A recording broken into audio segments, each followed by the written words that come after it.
This is a cool feature in SQL Server 2025. It has to be 2025. You can, first of all, draw your attention to SP invoke external REST endpoint. This is native on 2025 version. You do have to enable it and run a reconfigure. That's a 2-line SQL prompt. If you don't know how to do that, just ask any API, how do I turn this on and enable it? Or you just try to run it. It'll give you an error message saying you must run this to enable it. And then you run that and then you're good.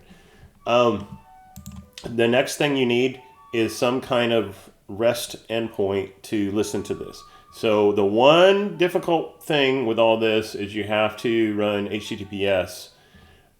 So that's a SQL Server requirement.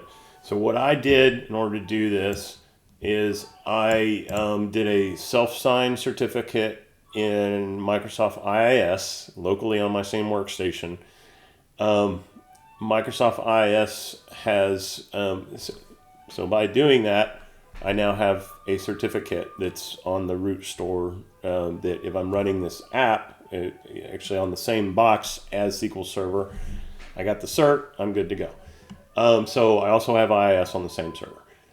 You can get around that in tons of different ways. But net, you want to do something quick and dirty. IIS is free. SQL Server 2025 Express, which is the version I'm using, is free. IIS, I installed then a reverse proxy called application request routing. Just Google it or use AI, ask it how to configure. You want to do a reverse proxy to that. And then you'll point actually to the HTTP port name and then the REST API for Olama.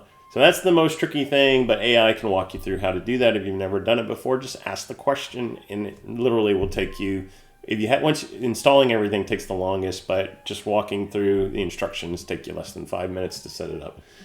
And then the net, it's so this, I throw in the model name, the endpoint, the API that's going to hit, and I give it a system prompt. You can pass in your own system prompt. You can change it up.